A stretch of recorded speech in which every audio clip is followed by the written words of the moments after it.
In the meantime, talk has turned to rebuilding in some of the eastern Caribbean islands ravaged by Hurricane Irma. As TVJ's Vashon Brown now reports, the islands are breathing a sigh of relief after they were spared further devastation by Hurricane Ozzy. Days after Hurricane Irma ripped through the eastern Caribbean, there were fears that Hurricane Ozzy could cause more devastation. But the islands were spared the full force of the Category 4 storm. Now, the islands are focused on rebuilding. For places like Barbuda, Antigua's sister island, that rebuilding could take quite some time. Houses and other infrastructure damaged.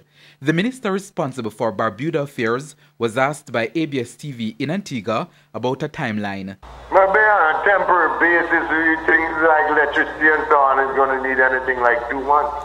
Because they hardly any pole left. If you have 10 light poles standing in the Barbuda, you have a lot. Light poles here, then everywhere, wires. Also the desalination plant has been disrupted. So I see a minimum of about 2 months even to get just some basic infrastructure back so that people can start thinking about moving back to Barbuda.